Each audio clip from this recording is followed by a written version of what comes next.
Hello, hello, hello.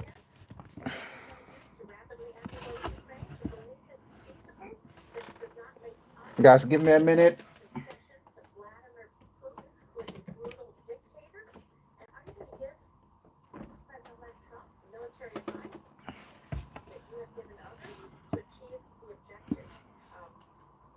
Give me a minute, please.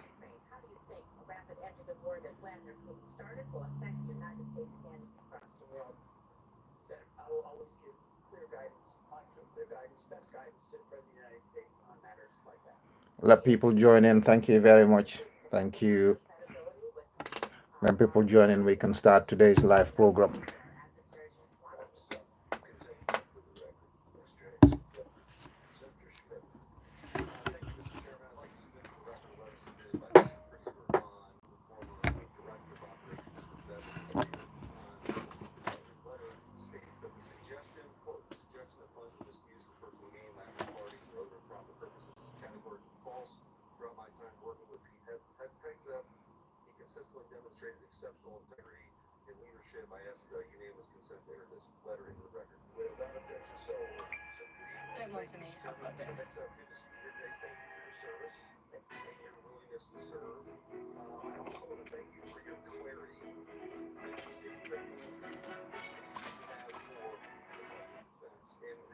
All right, we'll join in a minute.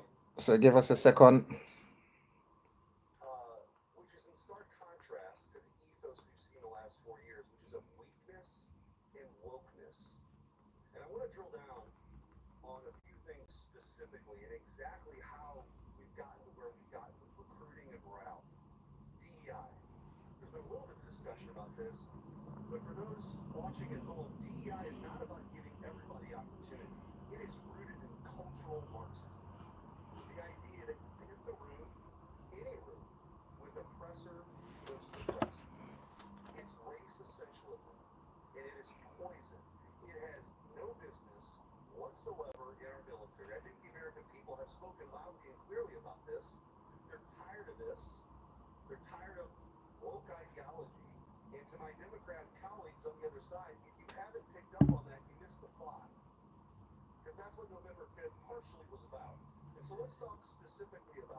Okay.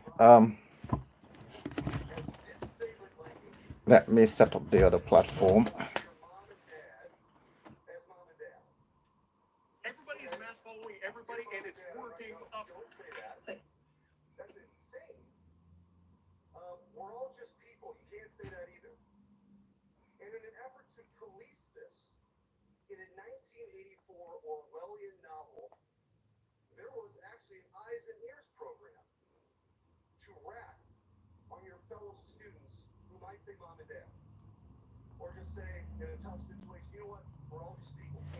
Hello, guys. Hello, Jared, my man.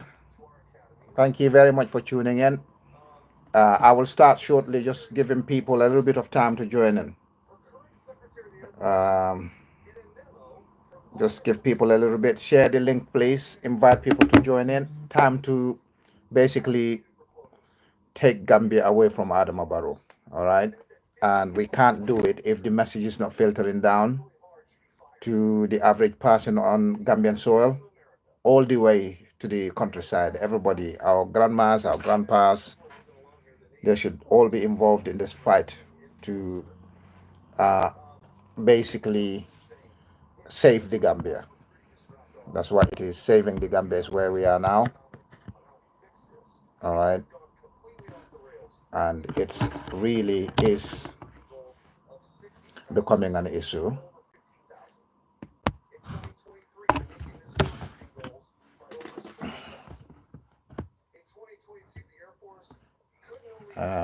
One second, let me turn this down.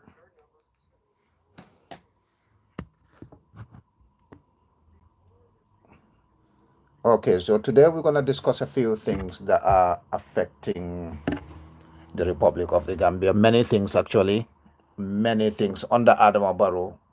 Every single thing is happening and is taking our country down. So let me start the program.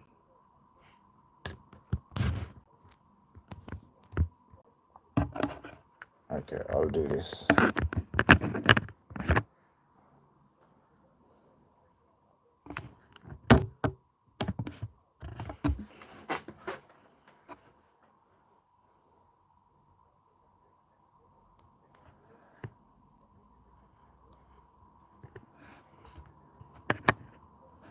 Hmm, I need to put something behind this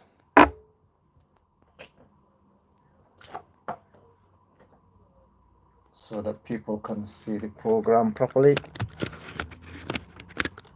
That's too much.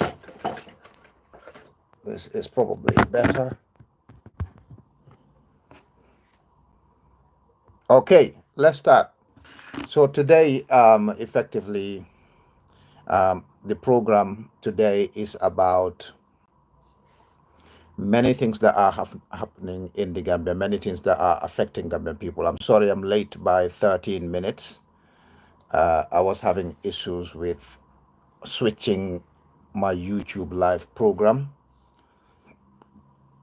from a mobile phone to a laptop. So in the end, I resorted to using the mobile phone to go live. All right. Okay, so thank you very much for tuning in. I'll allow some people to join in and we'll start the program. So we're going to talk about the Banjul International Airport for various reasons. And we'll talk about the remarks made by Seedy Njie, who is now the Deputy Speaker of the National Assembly. And I don't know if he's the Deputy Spokesman of the NPP, National People's Party. And he was also the former information minister under the government of President Jammeh for a few weeks or a couple of weeks, and subsequently became the spokesman of the APRC opposition party. So I'll want to touch on those issues. I would also like to talk about the fake burning of drugs in the Gambia. I'd like to talk about the fake burning of Gambia Armed Forces military equipment. I'd also like to talk about the new in inverted commas military equipment that's been provided to the government of Adama Barrow, specifically the Gambia Armed Forces. So I'll be talking about all those topics. Like my video, share it, invite people to come and watch right now where we are as Gambian citizens to liberate our state, our country. And I'm using the word liberate deliberately because I know for a fact that we don't have our sovereign rights, we don't have our powers over many sectors in the Gambia right now. All right. Those sectors are not in our hands. If you do not have your security, you do not have your territorial integrity, you do not have your economic sector, your communication sector is gone, your energy sector is gone, your river is gone, your sea is gone. Even your president doesn't trust your own citizens to provide principal security for him. Even State House doesn't trust Gambian armed forces to provide principal security for Adama Barrow. At the point where a nation finds itself in that situation, the question then arises, are we truly an independent state? Are we truly the Republic of the Gambia? Or are we just Gambia, not a republic? Or, as the Senegalese will cynically call it, they say we are the 11th province of the Republic of the Gambia. I think Senegalese provinces have increased actually. So we might be the 15th or 16th province of Senegal. And they have every right, every reason to tell us that. When you have a state that is entirely dependent on another state to provide security, they've taken over our territorial integrity. They're selling and administering our fishing licenses. They've taken over our seaport. They're on the verge of taking over our airport. They've taken over our cashew rate. They are the principal bodyguards of a head of state of a different country. Senegal provides the principal security officers, bodyguards for Adama Barrow of the Republic of the Gambia. Why? Because Adama Barrow doesn't trust his fellow Gambians. The same ones that are bidding, lying for him every single day, praising him every single day, trying to prop him up and trying to entrench him in the position that he is. And if we go by the formula that we set, the criteria we set of calling somebody a dictator, a butcher, a killer of people, Adama Barrow has surpassed that criteria. He's done to Gambia what we've never seen before on Gambian soil. The only good thing about Adama Barrow, his only luck, he doesn't have a robust opposition against him. He doesn't have Gambians who are willing to sacrifice and stand up to his government via civil rights, all right? Civil rights activism. So far, Adama Barrow hasn't had any violent attack on his government trying to change his government. That's why I say he is a very lucky head of state. And I do not encourage people changing power unconstitutionally. We've had that in the past. I don't think we should go down that route. And I don't want anybody to pick up weapons to start an act of rebellion, mutiny on Gambian soil. So therefore, today's program is mainly to talk about the remarks made by Seedy Njie, Deputy Speaker of the National Assembly, against his former boss, President Jammeh, or President Jammeh. I should say Jammeh because that's the right pronunciation of his surname. And the airport, Banjul International Airport, or Yundum Airport, or the only airport Gambia has, Banjul International Airport. We saw publications from the contractor who was hired to renovate the airport of the Gambia. The contractor came out and said that they spent 42 million US dollars. Now, when I mention dollars in my program, it's always in US dollar denomination, no other dollar, okay? So if you hear me saying dollar, take it for granted that it's United States of America currency, all right? So the contractor came out. I read it before in 2021 that they spent $31 million renovating the Banjul International Terminal, the only terminal we have for passenger commercial flights. That terminal was built in 1998 for $10 million. Yes, there has been inflation since. There have been price increases. So I'm not saying that terminal could be built in 2024 or 2021 when that renovation took place for $10 million. All right. I'm not saying that at all. What I'm saying is that they spent $31 million renovating that airport. And since they renovated it, I've flown at that airport 3 to 4 times. The only thing I saw that's markedly different from the airport before the renovation where they spent $31 million, the only difference I've seen is the big, wider, higher ceilings of the foyer, the public area. The ceilings have been removed, they made them higher. The hall is bigger and wider. They put a few cosmetics on that area.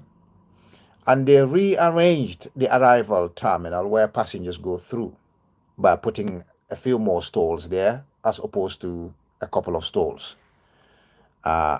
Again, they put some cheap stalls there that would be easy to tamper with, easy to break down, that would not stop any passenger who intends to illegally immigrate to the Gambia. You can just walk past and go your way.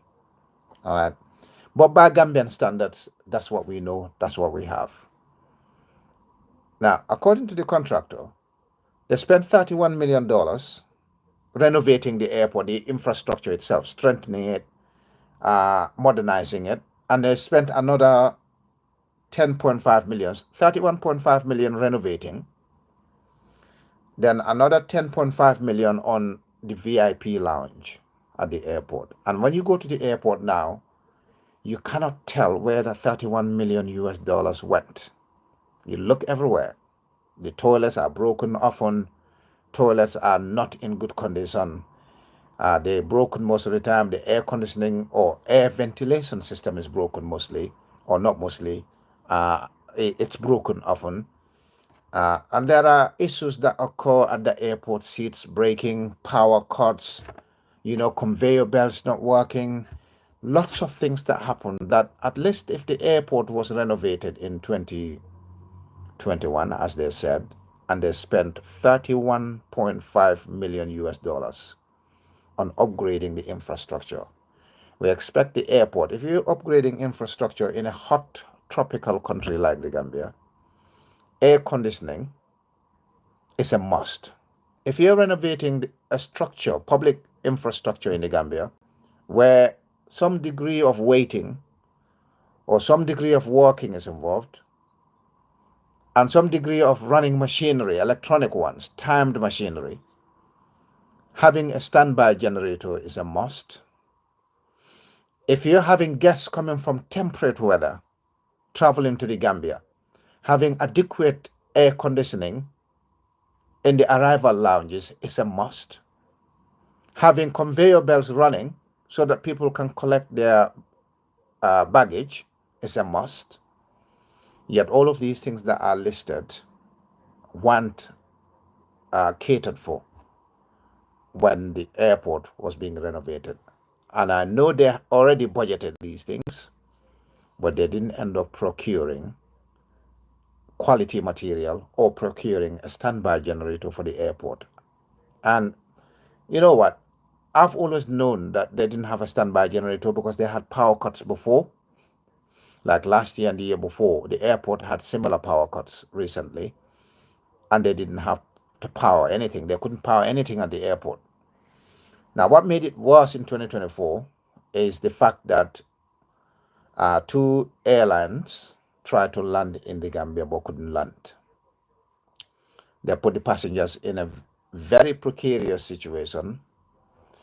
If some of these airlines, God forbid, didn't have contingencies to stay in the air for long, what happened in December could have resulted in the crashing of an aircraft or two, and with it, the lives that were on board those aircrafts. Thankfully, both the aircrafts had enough fuel in their tanks.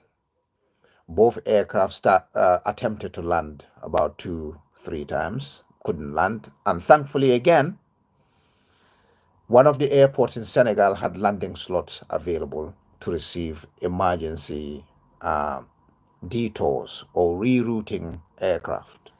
Or if you're watching from the United States, rerouting of the aircraft. All right. So luckily, both airlines had contingency plans. They were lucky. They found an airport nearby, which is in Senegal. They couldn't land in the Gambia. And to make it worse, they landed in Senegal, and some of the passengers were informed to take the land route to the Gambia, which is another 6-7 hours of trying to find yourself in your country of destination. If you are a tourist, even if you're not a tourist, you're a citizen of the Gambia, you're returning or you're just going to Gambia to see family, that's one day of your holiday ruined by sheer incompetence and corruption. And I'll come to that in a minute. And again, I was relieved when I heard that both aircrafts landed safely and that most of the passengers did find their way to the Gambia safely. On another day, this could have been a disaster that we'll talk about for a long time to come, but without the opportunity to correct what could have been very tragic, very, very tragic. All right. So now, when the renovation was done, the airport was always on a priority line for electricity supply anyway, from NAWEC. But in the old days, when President Jammeh was in power, nobody's saying there were no power cuts at the airport. The airport will have power cuts. But the only times in President Jammeh's reign, when he was in power, and the reason I bring President Jammeh here is when you're talking about government, you need to compare the past governments with the present government. Then we know whether we're progressing as a nation or we're regressing or retrogressing as a nation. All right. Now, that's the reason I'm bringing President Jammeh's government into play, so that people can tell the difference between a serious administration, which is uh, serious about welcoming guests that visit the nation for tourism, for returning citizens, for holiday makers. Whatever your trip to the Gambia is, your first experience of the nation is the gateway to the nation. And the gateway to the nation is Banjul International Airport, our one and only airport. Never mind domestic or international. That's the only airport we have. And that's why I said God, uh, uh, God actually stepped in to help SN Brussels and Aztec or Azrak Airline, that they had additional fuel. They circulated 2, 3 times, tried to land 2, 3 times each, couldn't land. And luckily, they were able to find landing spots in Senegal.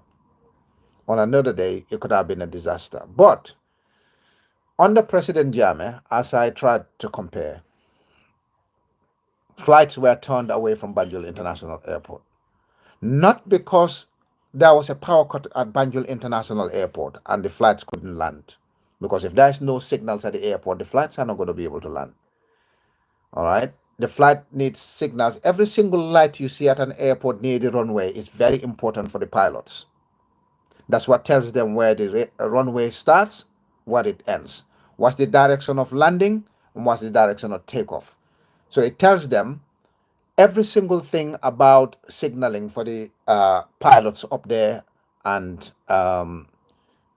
their aircraft, whether they're landing or taking off. Those signs, those reflectors, the wind directors are all telling the pilot something, and it's telling the airline ground crew as well, who are ready to receive the airline when it lands, is telling them something.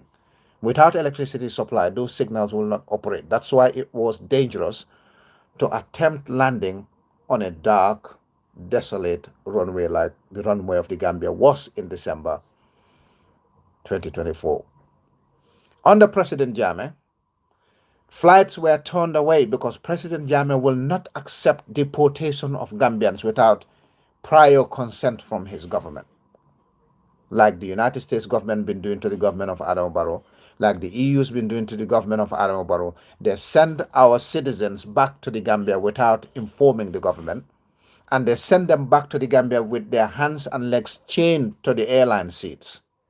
Another safety implication that Adama Barrow and his people are happily ignoring, allowing the United States and the EU to deport Gambian citizens chained to their seats.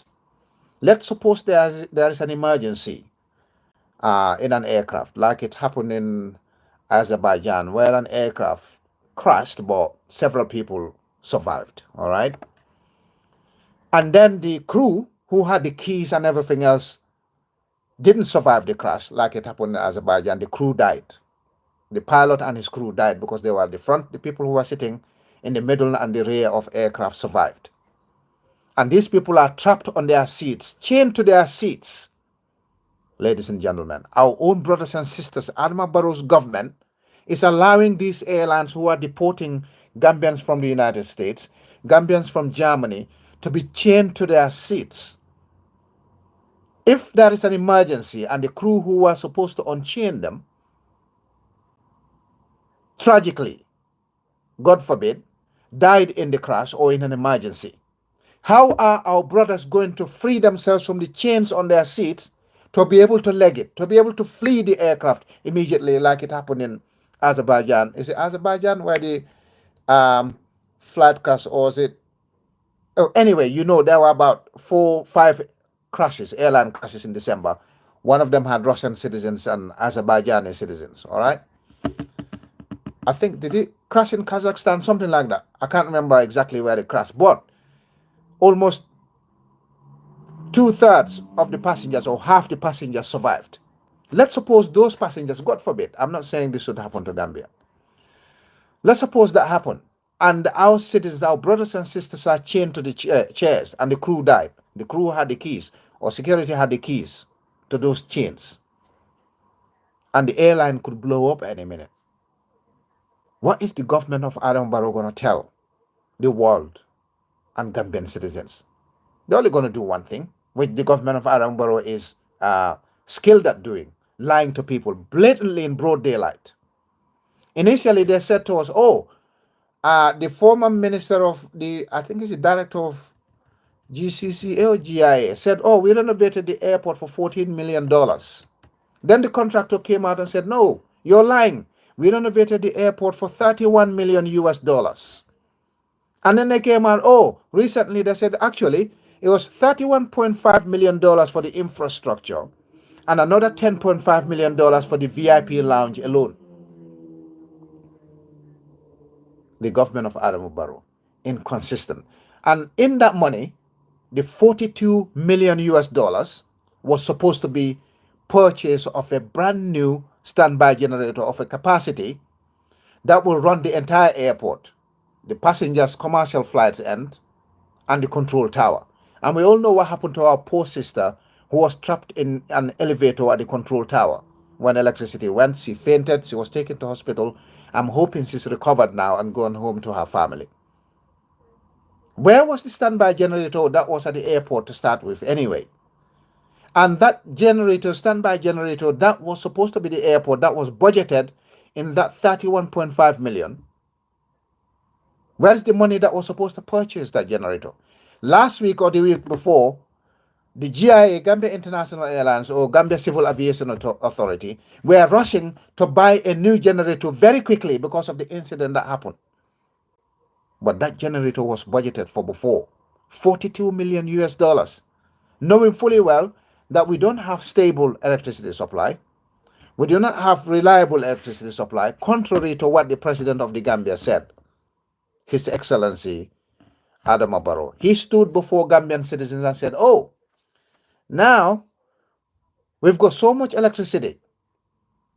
The electricity supply in Gambia is so adequate that we, in fact, turned some generators off. Whilst he was delivering that same speech,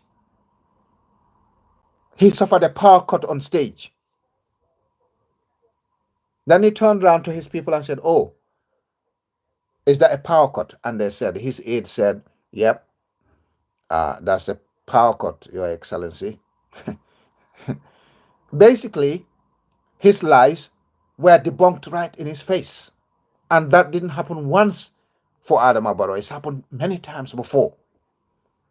He will say something, just give it a few minutes, few hours, a day or two, and you'll find out that everything he told you is anything but the truth. He's not telling the truth. All right? So the $42 million, brothers and sisters, like I said to you before, when the Minister of Injustice, Dauda Jallo, who replaced the Minister of Criminality, or Abubakar Batambadu, when the Minister of Injustice, the current one, Dauda Jallo, came out and said, oh, we need $150 million more to be able to set up a special tribunal in Gambia to try President Jammeh. I knew for a fact that these people, they don't have the powers to try President Jammeh on Gambian soil. Yeah? They don't have the powers. Yes, Richard Boy. They don't have powers to try President Jammeh in the Gambia because the constitution of the Gambia is the supreme law of the land. What the constitution says is what should apply, unless they're going to do exactly what they've been doing for quite some time, ignoring the constitutional provisions of the Republic of the Gambia. They've done that repeatedly. It wouldn't be the first, it wouldn't be the second, it wouldn't be the third, it wouldn't be the fourth. All right? Adam Barrow's appointed people contrary to the Gambian constitution. Adam Barrow set commissions contrary to the Gambian constitution. Adam Barrow and his government have done so many things that violate or violated before and still violate the constitution of the Republic of the Gambia. They don't care. All right? So, anyway, what happened to the money that they were supposed to use to buy the generator at the airport? What happened to the generator? How can you fly? And actually, since that December incident, I heard another incident happened again last week or the week before. A flight was on its way to land, and then there was a power cut at the airport again, which means they still have not replaced the standby generator that President Jammeh had at the airport. President Jammeh made sure as soon as NAWEC cuts the power supply, the mains power supply, the standby generator kicked in straight away. And that standby generator kept the airport powered just in case until NAWEC came back. The managing director of the airport turned up and said, oh, in fact, the problem was caused by NAWEC. Why? Because NAWEC's electricity went, and when it came back, it was not stable. So they asked him, what happened to your standby generator? He waffled through that question. Didn't say anything about standby generator. Tried to say something about standby generator. Or we turned up the standby generator, and then NAWEC came back. We tried to plug it to NAWEC, and then NAWEC was not stable. No. The managing director of GIO GCAA, you're not talking to children. We know what happened. You don't have a standby generator. Because even if you had a standby generator and it's a state-of-the-art adequate standby generator, when you turn it on because NAWEC has cut their power supply, before you put NAWEC back on, you test the NAWEC supply to ensure it's of the sufficient capacity to run your airport energy needs before you replug your airport grid to the main supply. You don't just see NAWEC bring your lights and then straight away you take it off the standby generator and put it on the mains. When you do that, you leave yourself vulnerable to another power cut, because that's what NAWEC does sometimes. You see the electricity come up, and then you rush to plug something, and almost immediately it short circuits, or they cut the power almost immediately. So you make sure before you put the mains back on that you've tested the mains and you're happy that the mains are stable. Especially when you know that the flights are coming, there are inbound flights. And GCAA knew there were inbound flights that evening. So before you put NAWEC back, make sure those flights have landed on the standby supply. When they land safely and everybody's left the aircraft and the crew have left the aircraft, you no longer need that much supply, urgent supply of electricity. You can start switching back to NAWEC. At that point, during that interval, you could have tested the supply from NAWEC to ensure it's stable before you move the supply from the standby generator to the mains. maa ngi nii Babacar Nget dinaa la call dégg nga dama xala busy rek dama dee overla busy bro jërëjëf. Thank you very much for everyone commenting. I'll read your comments at some point, but I just wanted to address these things, and please feel free to ask questions or join in at some point. But for now, let me cover this topic, and then we can have multi-guests. I can read people's comments. Well, thank you very much for asking why Gambia didn't build a dam. I know the reason why. The reasons are about three main ones. There might be some other reasons, but I'll come to that in a minute. So, anyway, you'd think what happened in early December would be a warning shot, and these people will source a generator within 1 week. All right?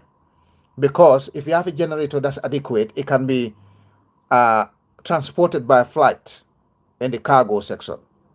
If you want to take it via sea, shipping, it'll take long. It'll take about a week, a month or so. But some of these generators, they don't have to be that big these days. I deal with engineering sites on a weekly, daily basis. I deal with engineering sites. And they have got high capacity generators. You can barely hear them. You can be standing like few feet away from it and you can't hear it, and they're huge. And they can power electricity of an entire area, the whole construction site, all right? And those generators are enough to power the Banjul International Airport with no interruption, no flickering of the light. The supply will be adequate and it will be stable. That generator was budgeted for. It was part of the $31.5 million budget. Somebody decided to pocket that money since 2021 until a near disaster, a near miss occurred. Then they're suddenly scampering around trying to source a generator very quickly. And as of last week, They haven't replaced that standby generator. If some of the passengers traveling to the Gambia are telling me the truth, because they told me last week the same thing happened. On their way to land, they were informed that there's power cut at the airport. So whether they managed to restore power quickly before the flight landed or the flight diverted, I will not know. Or they restored it in time for that flight to land at its expected landing slot. Why do our brothers do this to the population? I never know. And this money, $42 million that they've blown, they shared between themselves, because that airport is not a 42 million US dollar renovation. It's not. I've flown out of it since they renovated it 3-4 times. All right? It's not a $42 million job. They could have built an entirely new terminal for $42 million. An entirely new terminal. State of the art, everything, brand spanking new. But the government of Adama Barrow and his people, I don't, sometimes I keep saying this. Public service is not for people to enrich themselves. Unfortunately, in Africa, I would say everywhere in the world, people go in there to enrich themselves. But public service is a course. You have to sacrifice for the people. The difference between Gambia and the United States, Gambia and the United Kingdom, there's corruption in the United Kingdom. There's corruption in the United States. There's corruption everywhere. But the difference is these countries have got the most basic needs in abundance. There will be power cuts at Manchester Airport. There will be power cuts at Heathrow Airport, Gatwick Airport, Luton, Stansted, you name it. There will be power cuts.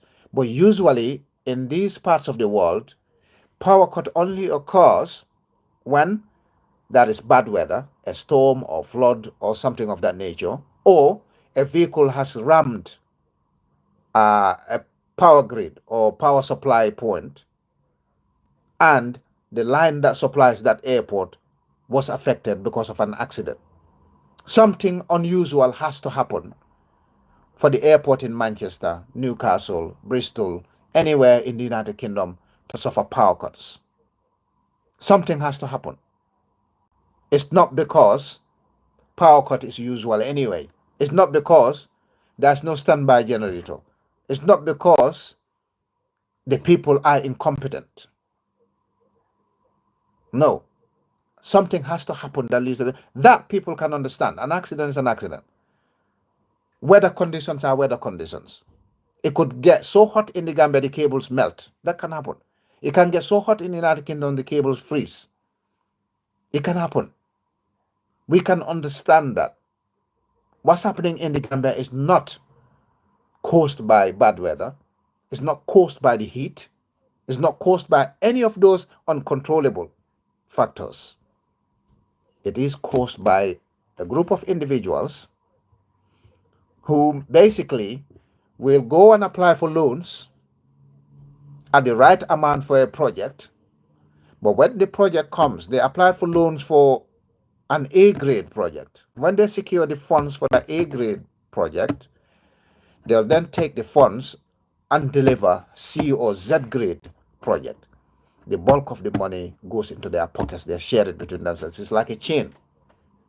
Sometimes the contractors themselves are involved because the contractor will know exactly how much they're spending on a project. For them to accept that 42 million US dollars has to be spent on a project, but then they end up spending maybe 2 or 3 million US dollars because the airport renovation looks like a 2 or 3 million dollar renovation job.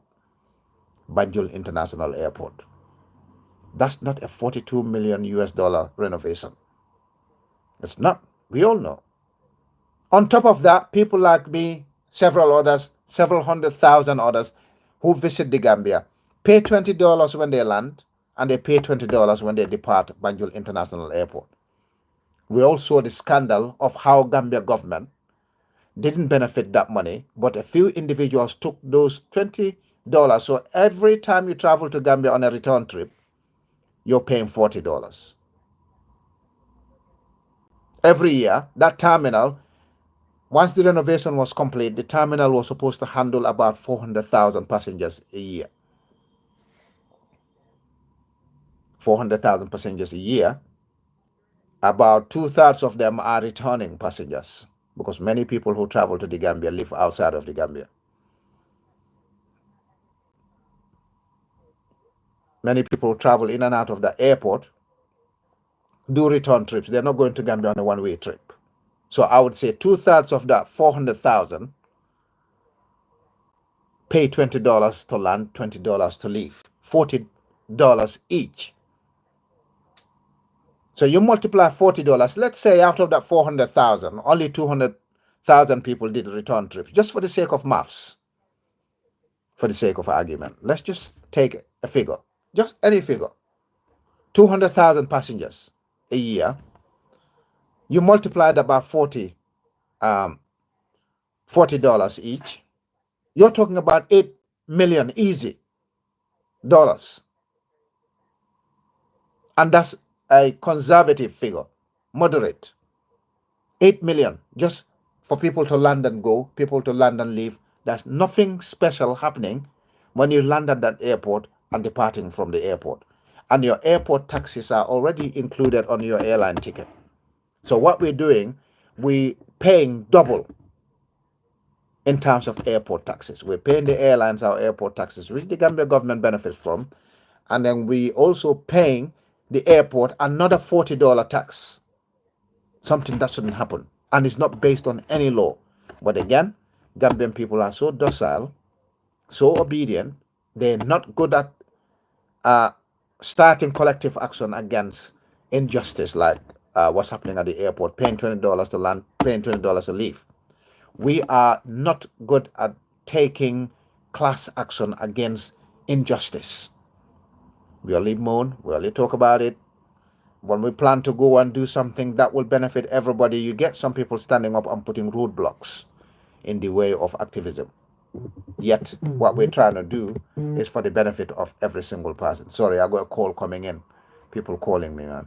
Sorry. Anyway, so that's the position we're at. Some of these things are daylight, broad light criminality. They do it because they want to do it. They can get away with it.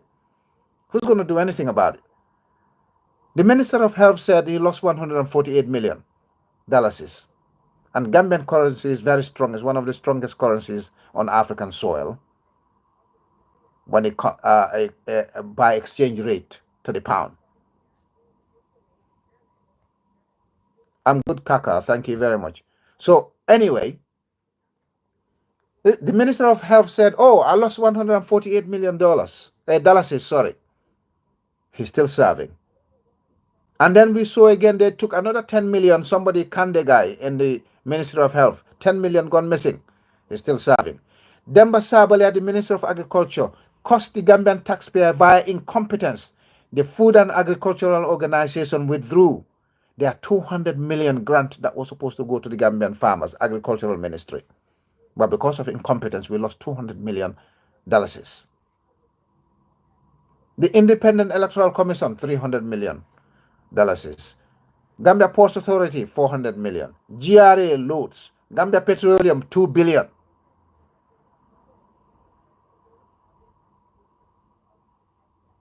Funds gone. EU money that's been pumped to the government of Adam Barrow, all gone missing.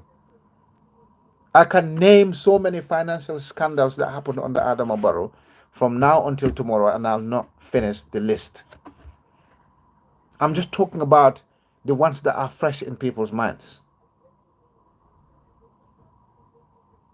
There are millions and millions and millions of dollars that have gone missing just before us. Yeah? This other company, Gambia Printing and Publishing Corporation, they're in another scandal. Millions and millions gone missing. Fisheries Department, millions and millions gone missing. And they decided to burn their records so that people cannot trace where these millions went. Who's going to do anything about it? Nobody's going to do anything about it. When they try to do something, there are other people who stand up because of maybe your background or your political leaning. They think you're doing it for political expediency. Well, who is going to stand up for the Gambian people then? Because anyone you see has got some biases in terms of which party they support. But what's happening is fact, is not based on politics. So if people stand up to go and protest, people make a stand against something that's factual, whether you support the APRC or you don't support the APRC, you should support them because they're trying to take action to improve your life or the lives of your friends and family or the lives of other people who you're not related with, but those are the people for whom these funds were given anyway. All these loans they're taking left, right, and center. 120 billion of loans under Adama Barrow. External debt. We're not even talking about internal debt. Internal debt is about 44 billion, I think, something like that. I'm talking about external debt alone. That's what the government of Adam Barrows put us in. Billions and billions and billions. They said, oh, we recovered about $1.1 billion from the sales and disposal of President Jammeh's assets. Hell, they even seized President Jammeh's mom's account. They seized it. Nobody knows that 1.1 billion went. Nobody knows where the 3.5 million Potomac mansion of President Jammeh went. They said, oh, the property has been sold in the United States. That's what they said. $3.5 million. If anything, the United States and Europe do not waste their time in terms of paying you your money if they owe you money. So if the United States government was truly going to give the government of Adam Barrow money that they obtained from the sale of President Jammeh's house in Potomac, that money would have been with Adam Barrow since 2021, 2022. Unless they gave them that money and they're concealing it, they're hiding it, and they're sharing it between themselves, like they did to the $200,000 that was given to the government of the Gambia for their brilliant work on the Rohingya project, the Rohingya genocide. Again, another project that was started by President Jammeh.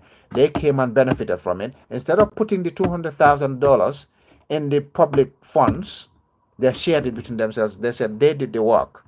But they were doing this work on behalf of Gambia government, in Gambia government's time, with Gambia government's resources, flying in and out with Gambia government's resources to go and deal with the Rohingya genocide case submission at The Hague. They took the $200,000 and shared it between themselves. They took President Jammeh's assets and shared them between themselves.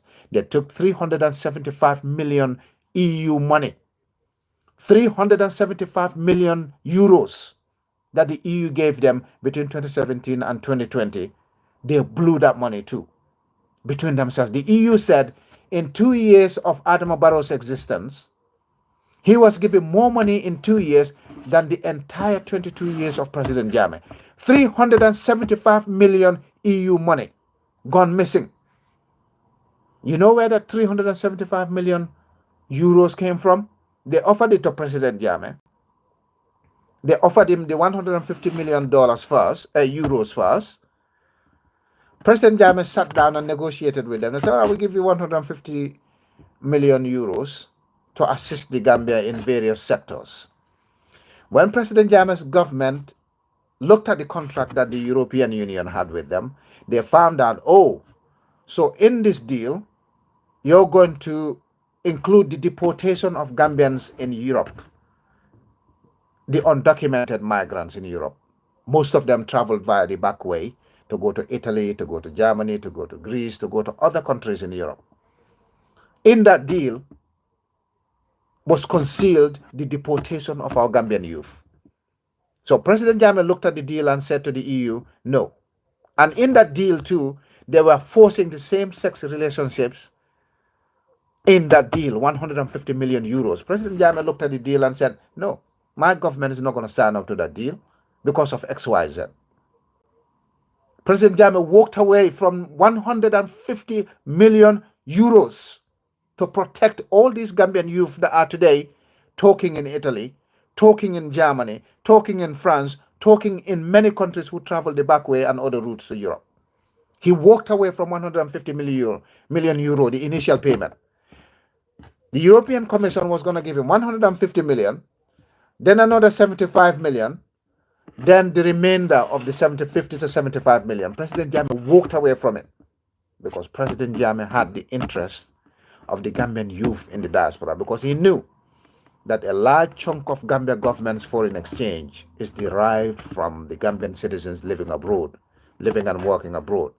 And just few days ago, it was confirmed that Gambian citizens abroad sent in about $775 million back to the Gambia, something that tourism doesn't give us anymore. So Gambian citizens living abroad, working abroad, are the backbone of the Gambia government as it stands and has been for a long time. It was a competition between tourism sector and the Gambians in the diaspora. Those were the two government states outside of the Gambia. But under President Jammeh, tourism was booming. When Adama Barrow came, tourism started dwindling. So quickly, the remittances coming from Gambians living, working abroad,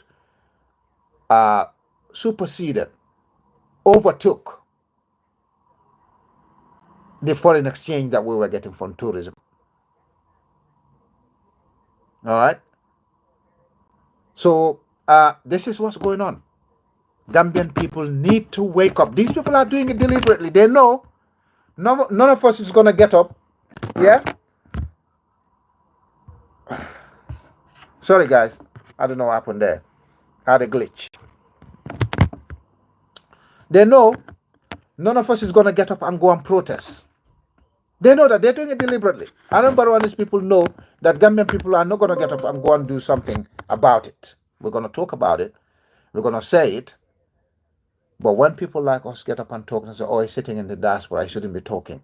Well, I'm a Gambian citizen. Gambian constitution allows me to live abroad and be an executive member of a political party. Gambian constitution allows me to live abroad and be a Gambian citizen and even have citizenship of another country if I want to. Dual nationality is perfectly legal under the 1997 Constitution of the Republic of Gambia. Yes, millennial, Barrow will go. If Barrow doesn't go in 2026, I feel sorry for Gambia. None of those Gambian people will ever moan in my face again. They'll never say anything in my face. No, because I can very well shut up and go about my business and allow you guys to run the rat race that's taking place in the Gambia right now. And it's indeed a rat race. What's going on in Gambia is not normal. But the reason I care is because for me as an individual, I can handle my own problems.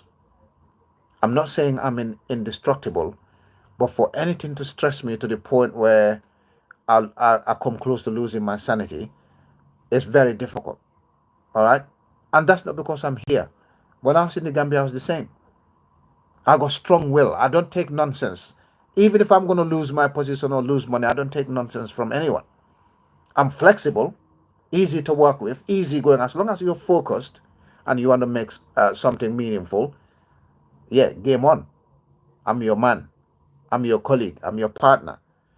But when you try to deceive the public or you are giving public responsibility and you're not fulfilling it, I will be your number one enemy. I break ranks. When I know somebody's deceiving the masses, I break ranks. I don't take that nonsense. I don't stay quiet. That's the individual I am. We're good friends as long as you're focused. We're working, we're achieving, we're going places. Sometimes, even when things are not working, not because not every project will work fine. Sometimes it's not even me. The people are tasked with certain responsibility fail. But because I task them with some responsibility, that means I fail too. But I can understand some failure. Sometimes things are beyond people's control. You might want to go and sort something out in the next minute. But because of heavy rainfall, because of flooding, because of heavy winds, or because a vehicle broke down, it might fail. You try it again and it fails. Sometimes you just don't have the ability yourself to succeed or to take something from A to B. That's the problem. We can understand that. What we cannot understand is without any factors stopping you, you've been given 42 million US dollars to make Gambian Airport a region rivaling airport. As the contractor said, SFD, the Saudi company said, that 42 million US dollars was going to make Gambia one of the biggest hubs in the sub-region. It will rival any other airport in the sub-region. Well, who believes that today? Is Gambia Airport a rival to the two airports that Senegal has? No. Gambia Airport a rival to any airport in Guinea-Bissau, in Guinea, in Mali, in Mauritania, in Sierra Leone? No, it's not. So where did the 42 million US dollars go? But anyway, enough said about the airport. Enough said about the corruption relating to the airport. There's a lot of it that's happened. In fact, as of last year, GIA was bankrupt. They were living on handouts, taking loans from banks to be able to run themselves. It turned out not just GIA, it turned out Gambia Printing and Publishing Corporation was also taking loans and overdrafts to survive. Almost every parastatal in the government of Adama Barrow is full of debt. We saw the 700 million debt that Gamtel incurred until they had to sell Gamcell. They sold Gamcell at one-tier price as well. They owe the taxpayer, GRA, 300 million. Gambia Printing Corporation also owes GRA lots of money. They're living on overdraft. Which sector on Adama Barrow is actually fulfilling its mandate? Which one is viable? Almost none, apart from GRA. None. And maybe Gambia Ports. But Gambia Ports is littered, infested with rats. Yes, indeed, it's a rat race.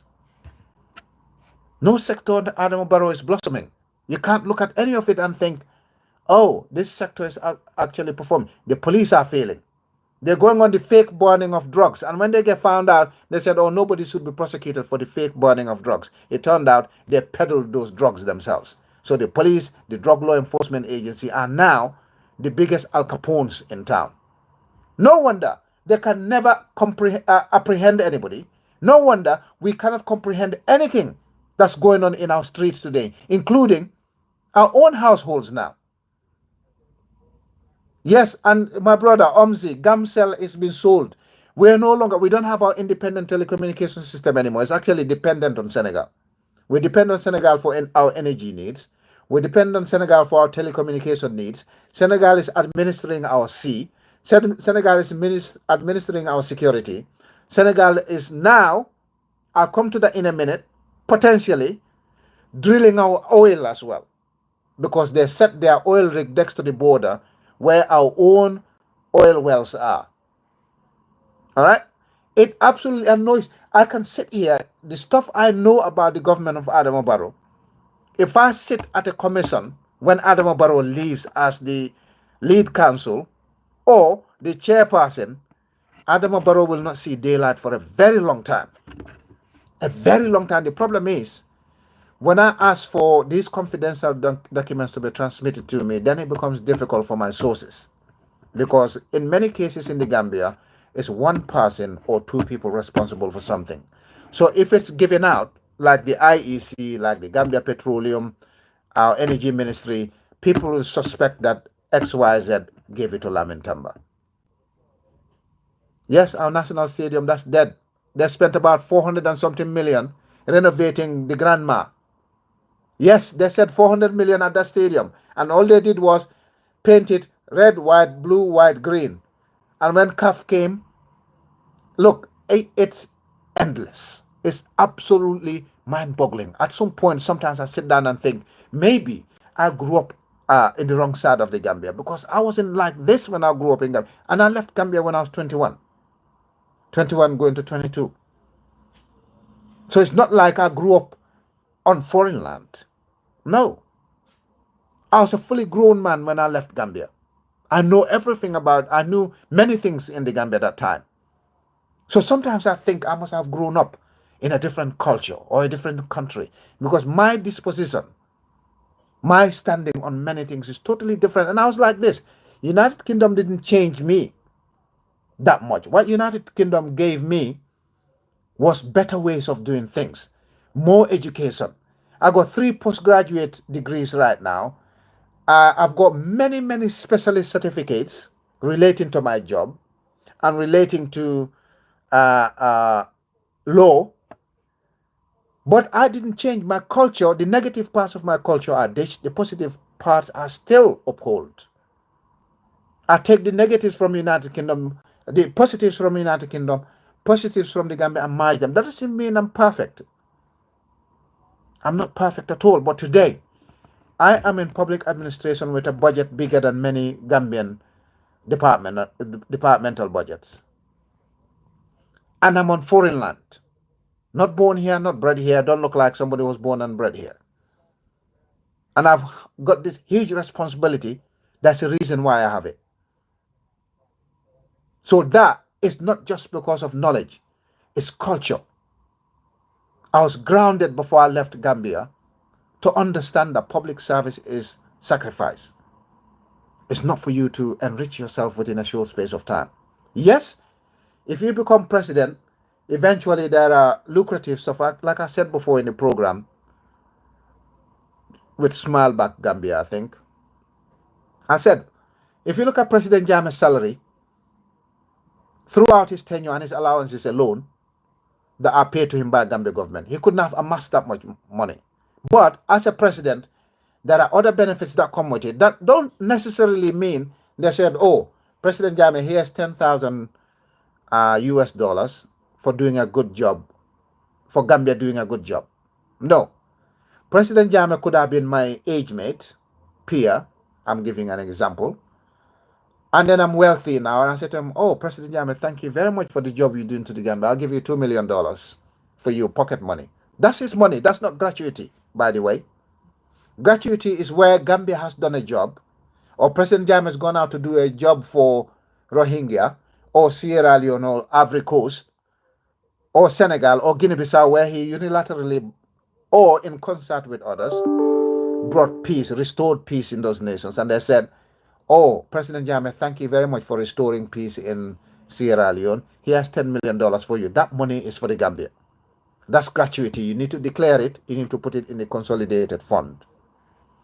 But if anybody, nowhere, sometimes he doesn't have to do jobs for those individuals or companies. They can say, oh, I really like the way you're standing up for Africa, Pan-Africans, or you stood up for the migrants crossing the Mediterranean Sea. Therefore, for that reason, I'll give you $10 million.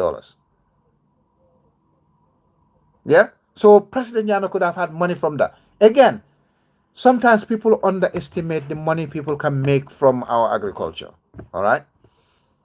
The commission already said President Jammeh's cattle or livestock amounted to 100 million. So now imagine 10 years of President Jammeh doing that, 100 million for 10 years. And he's been doing agriculture for longer than that. Let's imagine, that's just livestock. I'm not talking about the other bits of farming that he did, just livestock.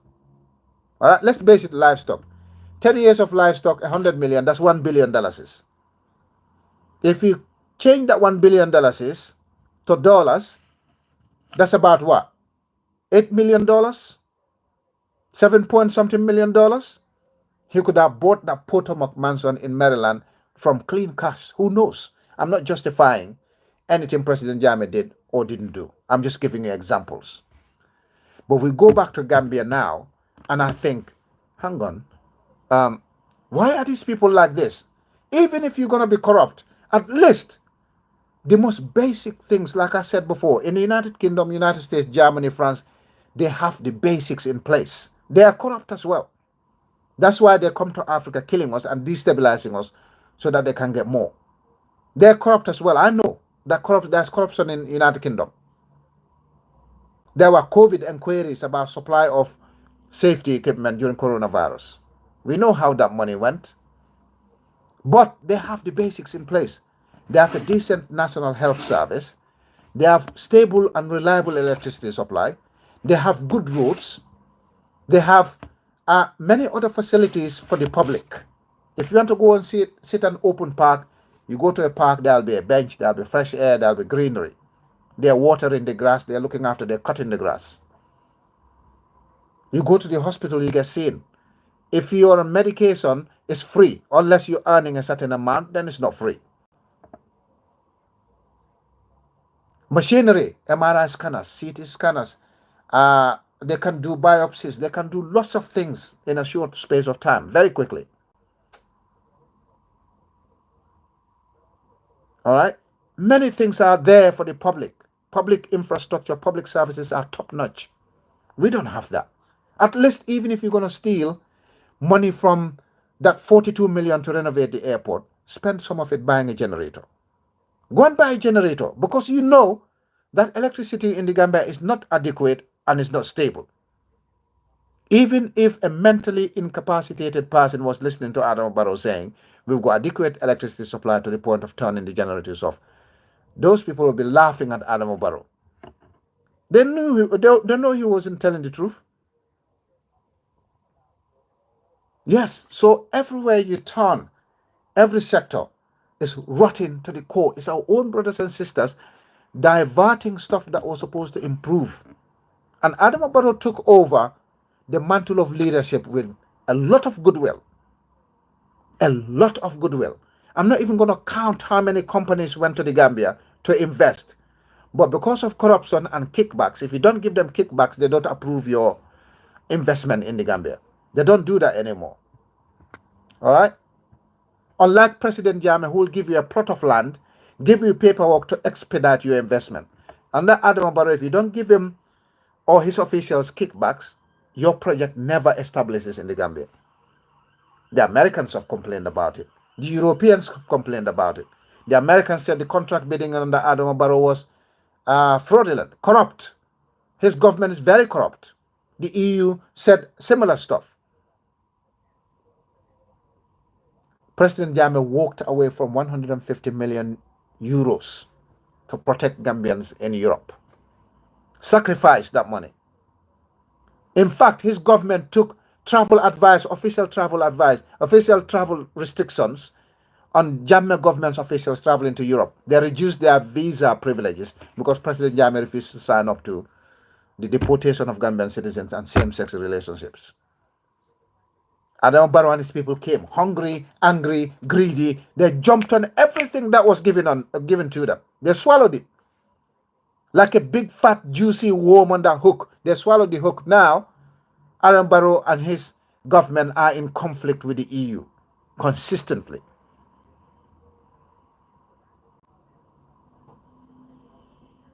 EU criticized the election of 2021 because they know that the election wasn't free and fair. They criticized the election of 2021 and they said Adam Barrow's election wasn't free and fair or similar. I can't remember the exact words, but they criticized the election. So the civil service reform, security reform, electoral reform, everything that Adam Barrow promised was fool's gold. None of it happened. Not a single point out of the 12 points that they came with to change the Republic of the Gambia was implemented properly.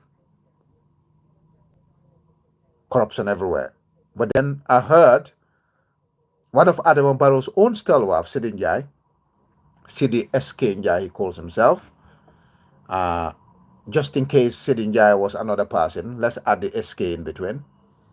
He came out yesterday or the day before and a few days ago, and I also heard Mohamed Sabali talking about, apparently, I haven't heard, because I was told that Adam Barrow was presented with military vehicles today by the government of Turkey.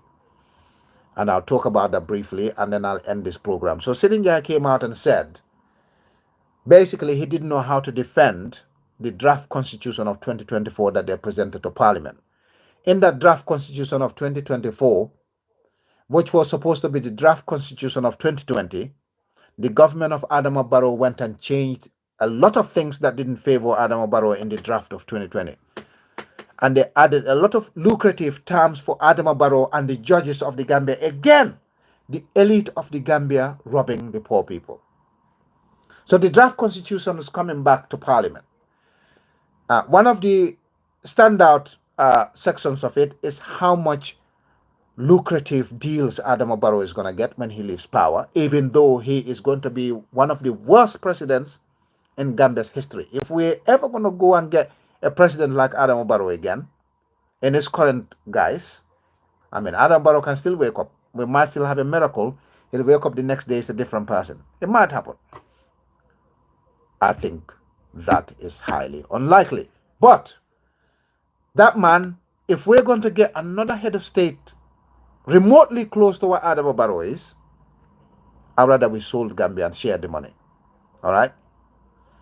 Uh, so Seedy Njie, who wanted to defend the criticism of the 2020 draft, and opposition MPs are on the brink of rejecting that draft constitution of 2024. He came out and said, they said, oh, that draft 2024 constitution intends to entrench Adama Barrow and turn him into a dictator. Adama Barrow is already a dictator. If you're talking about entrenched, he's not been entrenched yet, but we're heading there unless we can do something about it. What are we going to do about it? So Seedy Njie, instead of defending his government and saying, Adama Barrow is a dictator, but he's not entrenched yet, because dictatorship is doing what you want in contravention of the laws of the land. You're telling people what you want them to do. That's exactly what Adama Barrow is doing. He's telling people what to do. And they're doing exactly that. You don't do it, he sacks you. He said it doesn't mind what you do as long as his position is not threatened. You can go and do what you want. And indeed, that's what Adama Barrow is. Because he's Minister of Health. Their department killed 73 children. We suspect is several hundreds died from that syrup. He's still serving. Said 148 million is missing. The Minister of Health is still serving. Commission upon commission and their recommendations sent to Adama Barrow for implementation. None of them has been implemented. Gambia ports. The latest one is the fake burning of drugs. The other one was the fake burning of Gambia military hardware. Senegal said they're going to burn it somewhere near Farafenni. You think Senegal is going to take state-of-the-art or high-end military hardware that Gambia had and burn it? They say, oh, they burned it. Who saw the burning? Where's the evidence? Show us the videos. Show us real Gambia Armed Forces military hardware, including anti-aircraft guns that were burned by Senegal. Present them so we can see it. We're citizens. We're entitled to some transparency, accountability. We need to see some of our hard-earned cash being blown to smoke by the Senegalese army. Nobody saw evidence of these weapons being burned. All our big guns, anti-aircraft guns and machine guns, disappeared in 2017. They said Senegal seized it and they took it somewhere and they burned the hardware. All right. So Seedy Njie says, actually, it's the government of President Jammeh, and that was a dictatorship and entrenched. They said, he said. Yes, I don't know if I play the audio, it's going to cut my TikTok live, isn't it? I could have played the audio and then you guys can listen to it. Seedy Njie himself said it. Let me see if I can play the audio. Just give me a second. All right. Meanwhile, while I'm trying to play that audio, let's see. So he says it's his former boss, President Jammeh, is the entrenched dictatorship. All right. So if President Jammeh was an entrenched dictator, Seedy Njie, and you were working for him, no wonder you find Adama Barrow very attractive, because Adama Barrow is another entrenched dictator.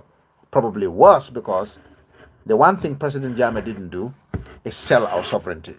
The one thing that President Jammeh was proud of is our nationhood, Gambia remaining a republic, something Adama Barrow doesn't know how to do. All right?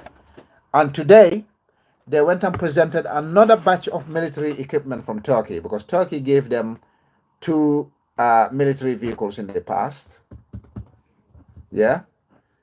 And Turkey gave them another batch of military equipment. I heard at the inauguration, they were telling Gambian citizens who don't know that those pieces of military hardware that Turkey just gave to the Gambia were brand spanking new state-of-the-art military machinery. Now, when you're talking to people like me, Lamin Tamba, and it's not today, yes, Jeremarong and Bori, thank you. When you're talking about military hardware to people like me or other people who know a little bit about research or know a little bit about military, you got to be careful with misleading comments like Adama Barrow's aides, who said he was incompetent. They said he didn't have the intellectual pedigree. The man is uneducated, he's ignorant. They said all of that. That Adama Barrow and his Keren Kafo, Duma Kerengo in Santo Kerengo. The uh, the the squirrel that climbs up the trees and the squirrel that goes down the holes.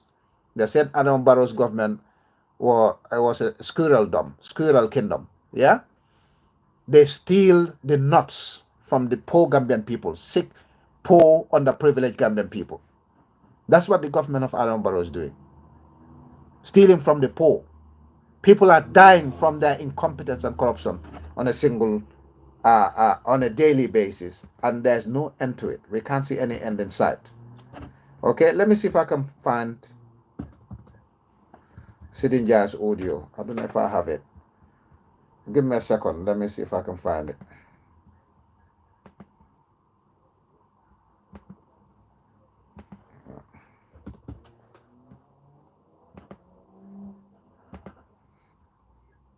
Come on.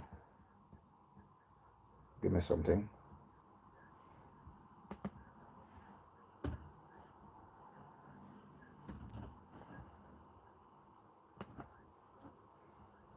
Okay, let me see if I can find the audio so you guys can hear what he said from the horse's mouth. Hopefully I got the audio here. It's on the phone that I'm using now to go live on TikTok and YouTube. So I'm simultaneously on YouTube and TikTok now, yeah? So let's see if I can find the audio. Yeah, it looks like I can find the audio. So you guys listen to Seedy Njie yourself. I'll play it so you can hear him.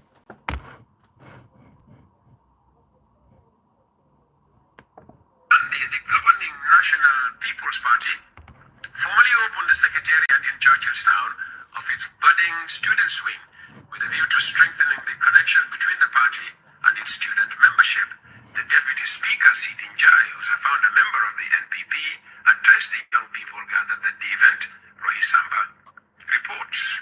The National People's Party Students' Wing, NPPSW, is a dynamic organization dedicated to promoting excellence and development in the academic and social lives of Gambian students. Honorable Seedy Njie, Deputy Speaker of the National Assembly. They are giving, saying that the draft is to entrench President Barrow. It's false, it's falsious, it's a deceit. There is no clause in the draft that will have an intention or seemingly entrenching a president or perpetuating a dictatorial or self-aggrandizement rule. Yeah. It's not there. And in fact, the 1997 Constitution was here since 1997. And we all believe that some of the clauses in that and other laws present as we speak perpetuated dictatorship on the Jami and perpetuated all the heinous crime on the Jami and perpetuated all the human rights violations. That's what we say. Through initiatives such as public awareness campaigns, regional pitching contests, sport competition, and leadership training forums. So that's why he said, I'll rewind it a little bit. This was basically he was talking to the student wing. Student wing is something that I created in APRC before Seedy Njie ran away and went to NPP because he wanted opportunities that he's getting today. So now he's replicating exactly the same thing, creating student wing in NPP, maybe helped by ex-APRC people who were in my student wing in APRC. All right. So listen to him again. He said President Jammeh's regime was the entrenched dictatorship with heinous crimes committed and human rights violations. This is Seedy Njie of today saying it. Seedy Njie was the information minister under President Jammeh for a couple of weeks, few weeks, and then he became the opposition APRC spokesman for a good 2 years before he defected and ran to Adama Barrow. Now he's criticizing his own work, calling himself a participant in the entrenched dictatorship, a participant in committing heinous crimes, a participant in violating human rights records. So if Seedy Njie says that to you, that I was part of the system that entrenched the dictatorship, that I was part of a system that committed heinous crimes, that I was part of a system that violated human rights, what do you think Seedy Njie is? A criminal, isn't it? Is that what Seedy has just defined himself? See, this is the problem. When you have people who clearly are occupying positions of authority, but they can't fill the demands of those positions, they don't think before they speak, they get carried away by the occasion, yeah, then that means people like that have been in those positions by just licking their way up to the top, sucking the rear ends of people until they get to the top. Because if you come out and say, oh, it was the government of President Jammeh that was an entrenched dictatorship, you served the government of President Jammeh, you barely qualified for your positions that President Jammeh's government gave you.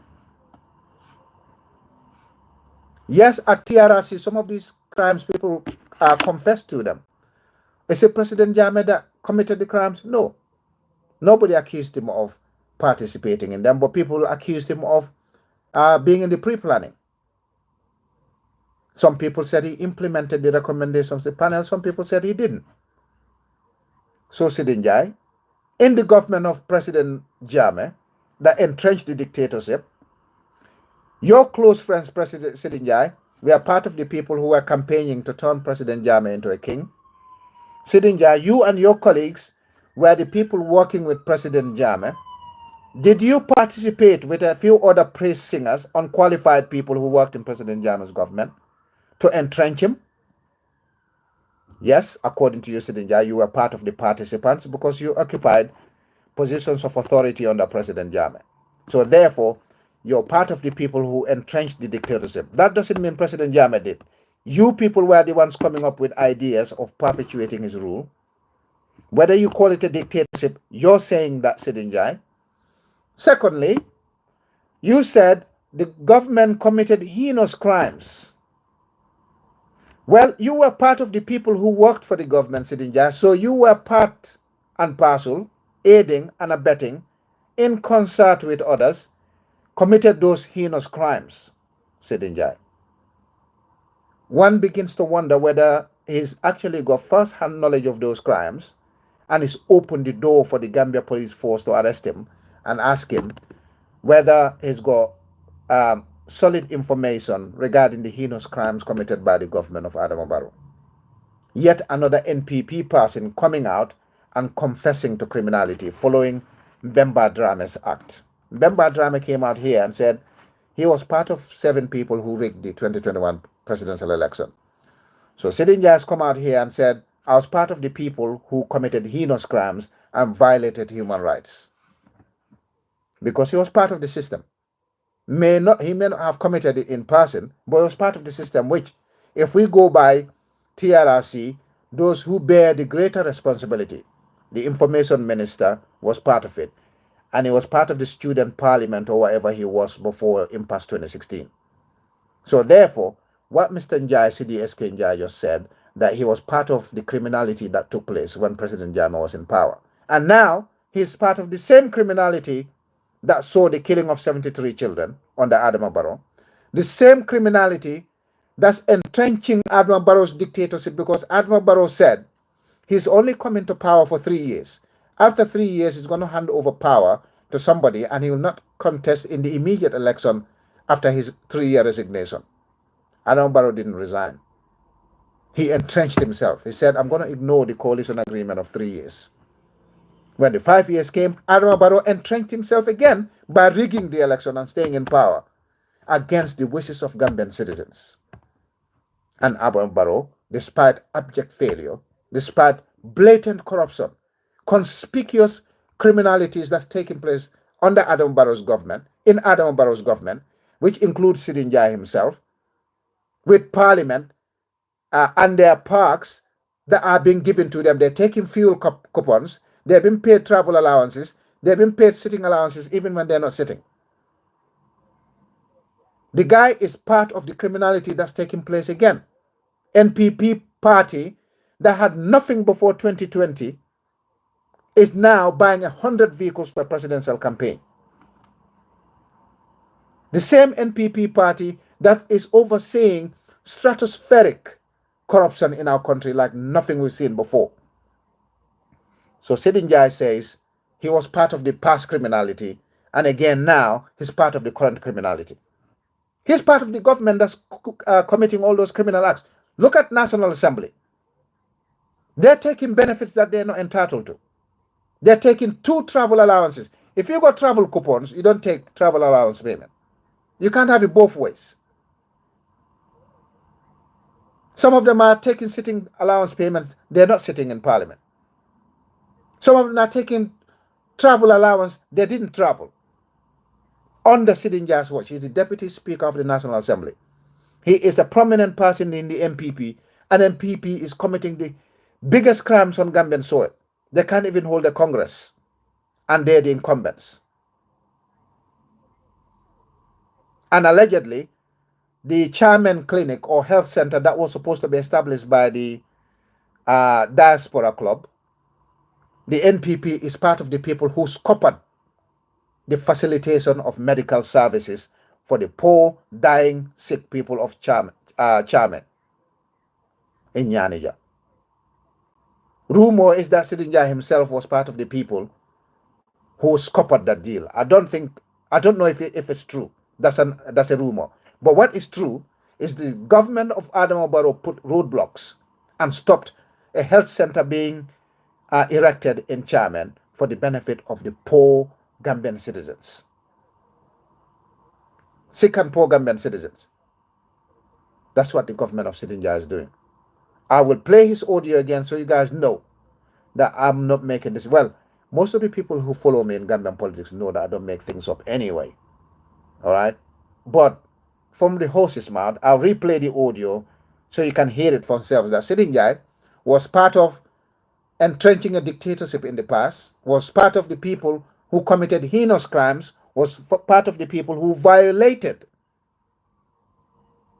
human rights. Therefore, he's opened the gates for Gambia police force to question him on what he knew about those heinous crimes and what he knew about those human rights violations. And then he's doing that again now, with the government of Adama Barrow clamping down on activists, arresting them, intimidating them, jailing them beyond the constitutionally mandated period, gagging them. The latest one is Ibrahim Adiba that they're trying because he said Adama Barrow is incompetent, he's corrupt, he lies, and what's the other thing? He's greedy. Something that is on billboards in the Gambia. Writings on the wall is conspicuous, it's not hidden. Everybody knows that. But the reason they're picking him up and intimidating him and calling it seditious, what's seditious about a fact? What's so seditious about? Adam Barrow said it's all right to lie on a campaign trail. He didn't use the word lie, but what he said, that's what he meant. His government is corrupt. He's incompetent. He's clueless. What's so seditious about it? How can a fact be seditious? They done that to Bora. They did that to Mohammed. They did that to Muhammad Sabali himself, ironically. They did that to Dr. Ismail Sise himself, ironically.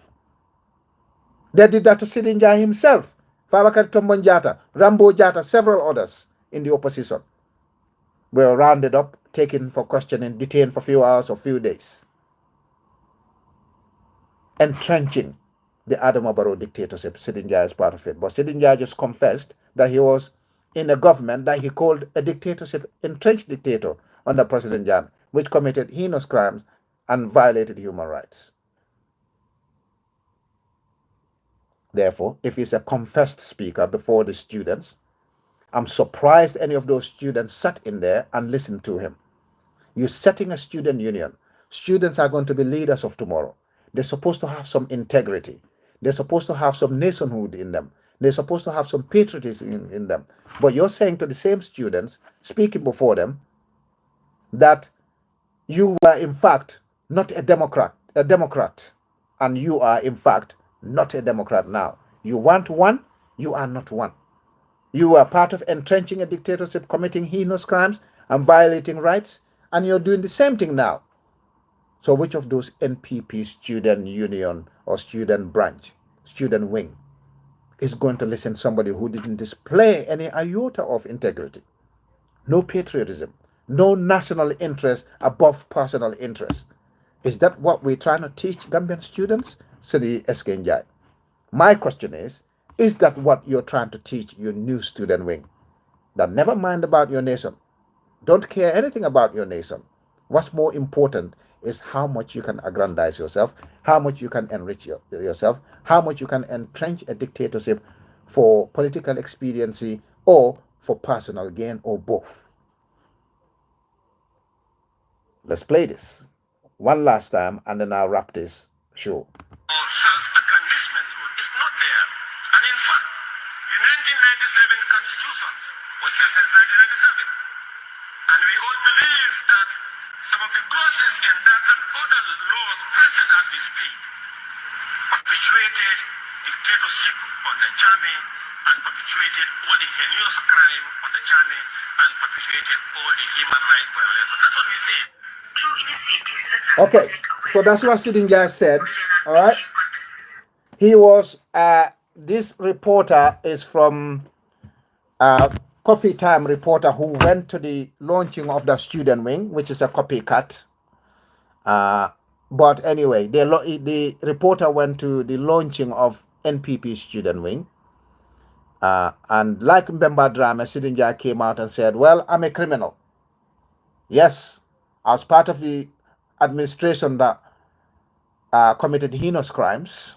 I was part of the administration that violated rights. I was part of an administration that entrenched the dictatorship, one that he was more than willing to represent for a few weeks as information minister, one that he was more than happy to be a spokesman of in opposition. Seedy Njie himself criticized Adama Barrow as being incompetent, his government clueless when he was an opposition figure, or with others, condemned the human rights violations of Adama Barrow government. When Adama Barrow's government shot and killed people in Kanilai, Seedy Njie as the spokesman of APRC condemned it.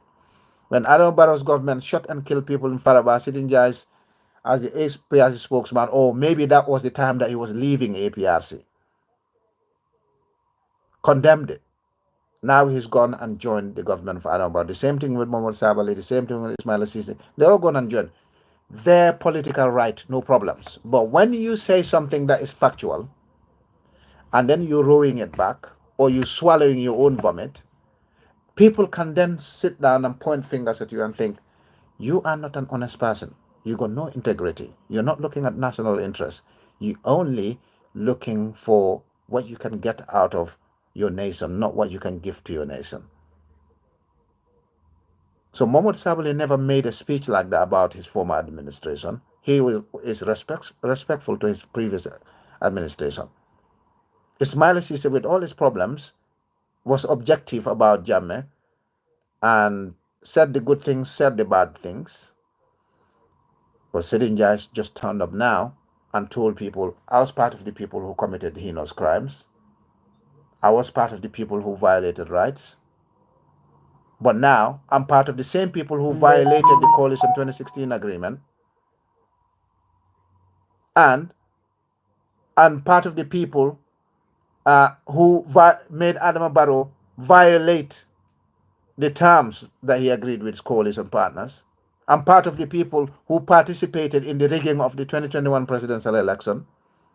And I'm part of the people who are trying to entrench Adama Barrow, another dictator, committing heinous crimes, corruption, crimes against humanity, killing people's children, 73 of them. Kanilai, Faraba, medical services, labor ward, our sisters, mothers, wives dying. You're part of the same system. Stopping a health center that was supposed to erect a state-of-the-art maternity ward for women of Chairman, Nyanija. Where is the patriotism in that? Where's the national interest in that? Well, ladies and gentlemen, I've been here too long. I want to bring this live program to an end on YouTube and TikTok. Today is Tuesday, the 14th of January, 2025. I appreciate you all for the time you dedicate to come and listen to me. Next time I come live, actually this weekend I'm going live on The Chamber, Saturday at 7 p.m. Come back here at TikTok I'll ask the chamber if they give permission for me to stream it live on YouTube as well. But come here on TikTok on Saturday at 7 p.m. I have an interview with the chamber. We're going to be looking at Gambia solutions, and I'll tell you a lot of plans APRC has in place if the questions are going to go down that direction. But if the questions are going to look at the current administration of Adama Barrow, I will also give you a comparison about what APRC did and where the government of Adama Barrow is. So 7 p.m. is the date. It's a date, ladies and gentlemen. 7 p.m. at the chamber on TikTok. When they share it on TikTok or Facebook, I'll share it with all of you so you can see it. This coming Saturday, I'll be here live at 7 p.m. You will begin to hear solutions to many of the problems that we face in the Gambia. So those new military hardware that was given to Adam Barrow, they're not new vehicles as his aides are lying to people.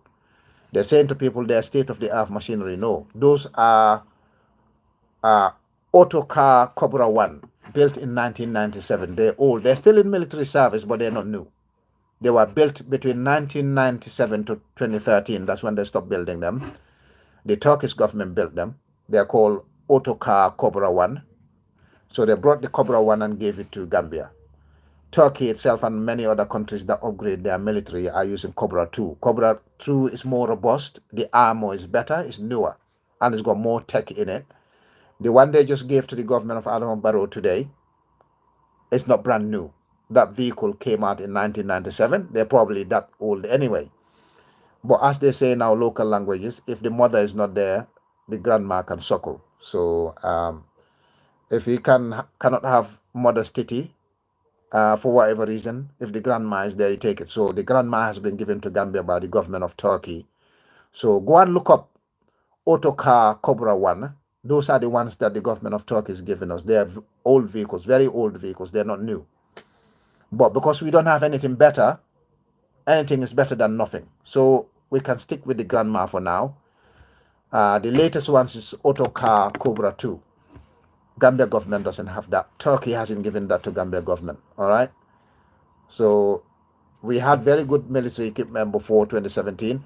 The government of Senegal seized all of it, probably taken it away, or probably sold it to MFDC freedom fighters, or gave it to somebody else. Who knows? They said they burned it. Nobody has seen evidence of that burning. But to me, it looks like the fake burning of drugs in Bakau. All right, Cape Point. That's what it is. There's no truth to it. So yes, Gambia is sinking, Jallo Jerry. I agree with that entirely. Gambia is going down big time. Thank you very much. I'll bring this program to a conclusion. Thank you. I appreciate you all. I'll see you on Saturday. Saturday, 7 p.m. Come here, TikTok. You're going to hear fresh things about where we're going to move Gambia. All right? Come here on Saturday. APRC has got very good manifesto. We had Vision 2016, which is being updated to come to 2026. We had Vision 2020, which will be updated to come to 2026. APRC is known for hard work. We're work oriented. So if we get our way back to power, some of the issues that we're facing now will be totally different. But on Saturday, it might be totally different topic. I'm not going to tell you anything. Come here at 7 p.m. or look out for my TikTok account. Share my TikTok account. Share it. Follow it. Click it. And then people will come on board on Saturday at 7 p.m. Come and listen to something really fresh with the chamber. All right. We will share it here on TikTok. It might be shared on Facebook. I'll share it with you guys. I'll post it on my TikTok. Don't miss it. Have a very good week, ladies and gentlemen. I don't think I'll come live again until Saturday. But if something urgent comes up, I'll come again, even if it's for a few minutes. I appreciate you all. Have a good evening. Thank you.